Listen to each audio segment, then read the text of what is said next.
I remember when I first struggled with depersonalization, it was quite distressing for me. I remember vividly feeling lifeless, like I was in a dream, and that I couldn't access parts of my emotional self any longer. To me, it felt like I was drifted outside of myself, looking inward. It just was the oddest sensation, and I remember often feeling like I was trapped in a prison, but two prisons. One where my emotional self was subtracted from my other self. It's very, very odd feeling.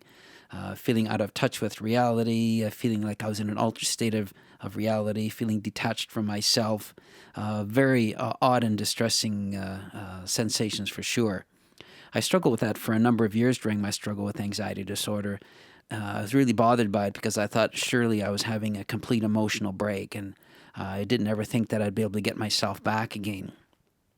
I know it seems kind of odd to be talking about it that way at that time, but that's how it felt. It just was such a separation from myself. It was dreamlike, unreal state, not really connected to myself or the world or what I thought were my loved ones at that time. It was just a really distressing sensation. As I learned more about it and I recognized it was attached to stress, and I started working at my recovery as I got my body stressed down and worked at it and worked at it and worked at it. Eventually, that depersonalization feeling started to lift, and over the course of time, like all the other symptoms I had, it eventually slowly disappeared until it wasn't no longer an issue. But it was certainly distressing for me, so I can understand when people experience it. It just feels so odd and also hard to describe. Because these feelings are described in subjective terms. Everyone have a different explanation for it, but essentially it's the same thing. So depersonalization is a common symptom of elevated stress, and especially the stress caused by being overly anxious.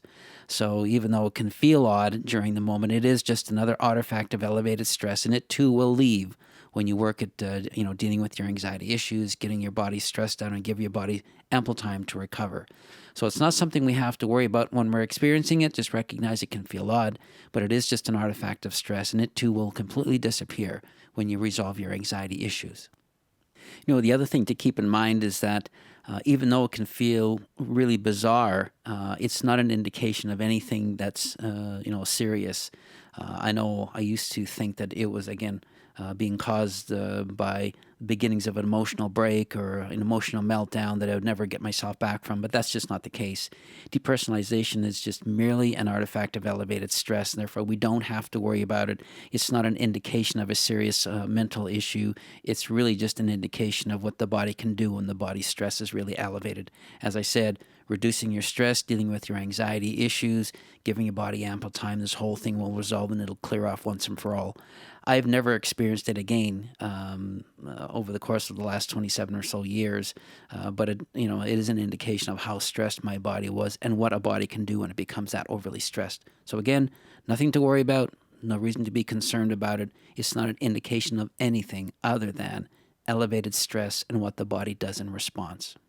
For more information about this symptom, you can visit our website under the symptom depersonalization. Just visit our anxiety symptoms page and then scroll down till you get depersonalization. We have a description there. And recovery support members can get a more in-depth description in the recovery support area in Chapter 9 under the symptom depersonalization.